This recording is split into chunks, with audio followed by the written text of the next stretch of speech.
صفائی ٹائم پہ کرتا ہے نا. تم چراغ تو صحیح جلاتے ہو نا. مجھے بتاؤ آنے والوں، یہ تو بتاؤ شہر مدینہ کیسا ہے، اور سر ان کے قدموں میں رکھ کر جھک کر جینا کیسا ہے. دل آنکھیں اور روح تمہاری لگتی ہے سیراب مجھے، در پہ ان کے بیٹھ کر آب زمزم پینا کیسا ہے. کہنے لگے عمر اس کونے کا کیا حال، اور پھر کہنے لگے وہ فلاں فلاں باغ میں حضور عصر کے بعد جایا کرتے تھے، اس کے پھلوں پھولوں کا کیا حال ہے. تو حضرت عمر کہتے ہیں بلال کی باتیں سن کے میں رویا. تو میں نے کہا بلال تجھے اتنا پیار ہے تو چھوڑ کیوں آیا ہے. تو کہنے لگے عمر میرا وجود شام میں رہتا ہے پر دل میرا مدینے میں ہی رہتا ہے، روح میری مدینے میں ہی رہتی ہے. بس سجنا باج محمد بخشا کی مرنا تے کی جینا، کہاں وہاں ہی رہتا ہوں. ایک دفعہ نا کوفے میں رہتے تھے حضرت علی. مولا علی نے ساری زندگی کسی سے سوال نہیں کیا، دینے والے تھے نا، سوال نہیں کیا. ایک بڑی خوبصورت قندیل ایک شخص لایا، خوبصورت لالٹین بنی ہوتی تھی وہ، اور اس میں تیل مٹی کا نہیں ڈالتے تھے، خوشبو والی کوئی چیز ڈالتے تھے تو وہ جلتی تھی. وہ لایا کوفے کی جامع مسجد میں، حضرت علی کوفے آ گئے، کہا حضور یہ جلا لے.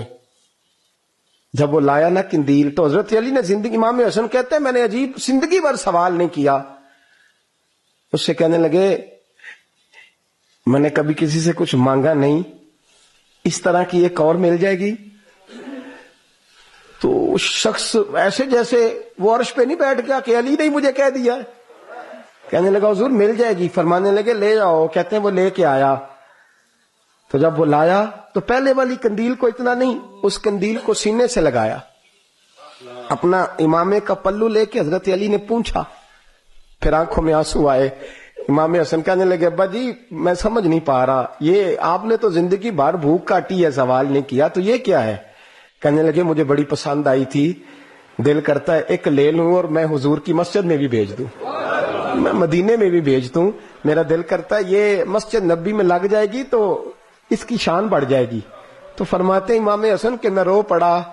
میں نے کہا حضور مجھے سمجھ آ گئی ہے، رہتے آپ کوفے میں ہے پر دل آپ کا مدینے میں ہی بستا ہے، وجود یہاں ہے پر روح آپ کی. رب جانے سونے محبوبہ تیرے شہر دیاں کی لذتاں نے، ایک رون جنہ نے ویکھیا نہیں تے ایک رون دوبارہ جامل نہیں. میرے اعلیٰ حضرت فاضل بریلوی رحمت اللہ علیہ فرماتے ہیں حرم کی مدینے کے خطے خدا تجھ کو رکھے، مدینے کے خطے خدا تجھ کو رکھے، غریبوں فقیروں کے ٹھہرانے والے. یہاں غریب فقیر درویش مدینہ حسن ہے. توجہ ہے آپ حضرات کی. میں 2010 میں گیا تھا. اماں جی جب میں جانے لگا تب بھی میں روتا ہی گیا. واپس آیا تو میں اپنی والدہ سے میں نے کہا کہ اماں یہ کہیں خامی ایمان ہی نہ ہو. میں مدینے سے پلٹ آیا، میں بڑا تڑپا. میں نے کہا اماں جی وہ جانے کی جگہ تو ہے پر دوبارہ آنے کی جگہ نہیں، وہاں سے دوبارہ آنا نہیں چاہیے. وہاں سے سب سے مشکل مرحلہ مدینے سے لوٹنا ہے، آنا نہیں چاہیے. تو میری اماں مجھے کہنے لگی اللہ تجھے بار بار بلائے گا، دعا کرنی چاہیے، رونا نہیں چاہیے. بزرگوں کا درویشوں والا جو انداز تھا. اور پھر میں دوسری دفعہ عمرے پہ گیا تو ایک شعر تھا مظفر وارسی کا، تو میں وہ پڑھ رہا تھا. میں نے کہا کہ دوبارہ آنے کی آرزو ہے، کہ خود کو پانے کی آرزو ہے، جو حج پہ احرام باندھتے ہیں اب وہ باندھ کے آنے کی آرزو ہے. تو میں نے تو ایک حج مانگا تھا، اللہ نے 2 عطا فرما دی. یہ مصطفیٰ کے مدینے کی شان ہے، یہ رسول اللہ کے شہر کی شان ہے. تو میرے دوستو اللہ بڑا بے نیاز ہے. وہ میرے جیسے لوگ، میرے جیسے، سچی بات ہے، میرے جیسے لوگ اس کا، میں کبھی بھی مدینہ منورہ میں حاضر ہو کے لوگ اور باتیں سوچتے رہتے ہیں اور میں مسجد میں بیٹھا ہوتا ہوں. تو میں جب پہلی دفعہ گیا تھا تو ایک بی بی بیٹھی تھی، سادی سی عورت، رات کو تو اپنا زبان یار من ترکی و من ترکی بگویم پنجابی میں وہ بات کر رہی تھی. تو وہ جملے اس کے مجھے یاد رہتے ہیں جب میں مدینے جاتا ہوں. سادی بی بی جنت البقیع کے باہر بیٹھی تو بوڑھی اماں سادے سے کپڑے، تو شعر پڑھ رہی تھی. وہ کیا شعر تھا اس کا، کوئی وہ اس پہ شاعرانہ ردیف کافی یہ پورے نہیں اترتے. لوگ کہیں گے یہ مصرع شاید لحاظ سے ٹھیک نہیں ہے سند کے لحاظ سے، لیکن اس کا انداز تھا نا تو تھا بڑا با کمال. اور وہاں بیٹھی پتہ کیا کہہ رہی ہے، ویکھو نہیں ویکھو کڈے کرم کمائے سوں لوگ کہیں گے ردیف کافیے کے لحاظ سے شاید ٹھیک نہیں، لیکن اس کی فکر کتنی ٹھیک ہے، سوچ کتنی ٹھیک ہے. کہتی ویکھو نہیں ویکھو کڈے کرم کمائے سوں، میرے جے گندے مندے در تے بلائے سوں.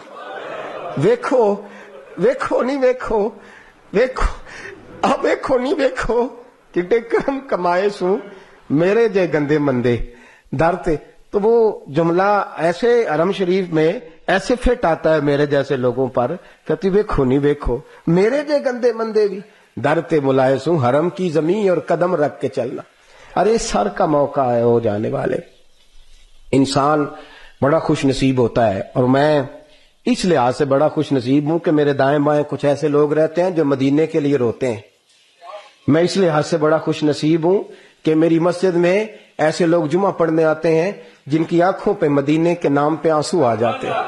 میں بڑا خوش نصیب ہوں، اور میں جانتا ہوں آپ حضرات کو میں دیکھتا رہتا ہوں، ایسے ڈھیروں لوگ ہیں جو حضور سید عالم صلی اللہ علیہ وسلم کے مدینے ذکر تھا آخری مہینے کا تو تذکرہ چھڑ گیا مدینے کا.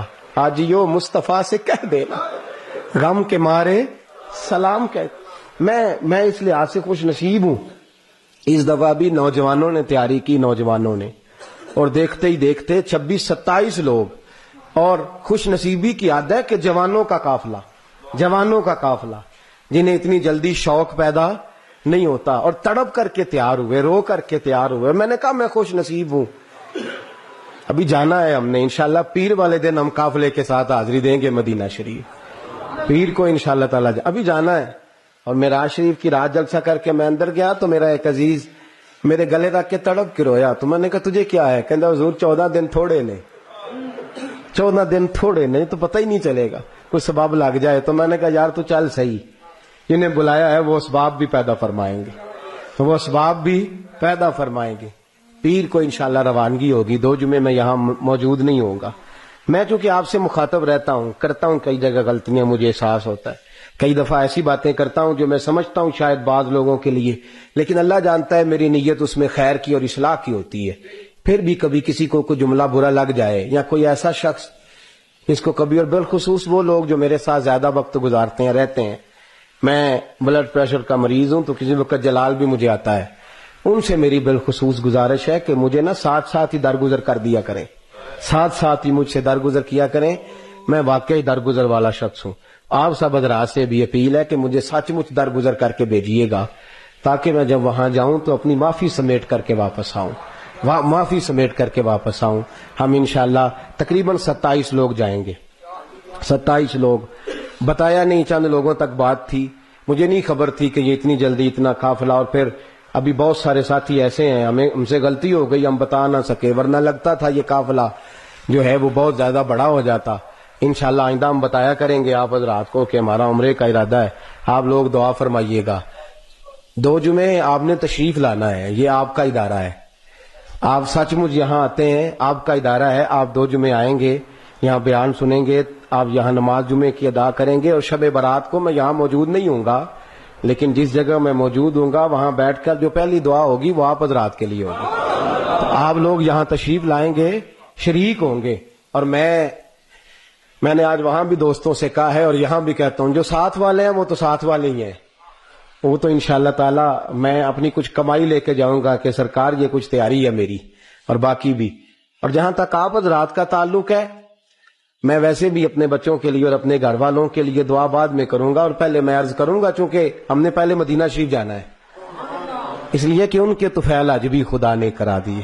پھر وہاں سے ہم مکہ مکرمہ جائیں گے. تو میں جب سرکار کی بارگاہ میں جاؤں گا تو یہ آپ کے آنسو مجھے یاد رہیں گے. اور میں پہلی بات یہی عرض کروں گا کہ حضور، لوگ دنیا کے لیے روتے ہیں، مال کے لیے روتے ہیں، جائیداد کے لیے روتے ہیں. میں جامعہ رحمانیہ میں کچھ ایسے بھی چھوڑ کے آیا ہوں جو آپ کے لیے رو رہے تھے. اور یا رسول اللہ، وہ قیمتی آنسو تھے، سفید داڑھیوں سے لے کر نوجوانوں تک وہ قیمتی آنسو تھے. اور یہ ایک بار نہیں روتے، یہ جب تیرے مدینے کی بات ہوتی ہے نا. وہ خواجہ غلام فرید صاحب نے کہا تھا، میں تتڑی نت جان بلب تے تو خوش وسن ہے وچ دیس عرب. میں آپ کے لیے، پہلے آپ کے لیے، اس لیے کہ میں جانتا ہوں یہاں بڑی دشواری سے لوگ آتے ہیں. اور بڑی تکلیف کے ساتھ یہاں سخت گرمی میں دھوپ میں جمعہ پڑھ کے جاتے ہیں. یہ آپ کا ذوق کسی جگہ بھی ہمیں بھولتا نہیں. حرم مدینہ میں بھی پہلی دعا آپ کے لیے ہے اور حرم کعبہ میں بھی پہلی دعا آپ کے لیے ہے. بس یہ دعا فرمائیے گا کہ ویکھو نہیں ویکھو کڈے کرم کمائے سو، میرے جے مندے چنگے در تے بلائے سو. خدا آپ کو قیامت کی صبح تک آباد فرمائے. آخر دعوانا الحمدللہ رب العالمین.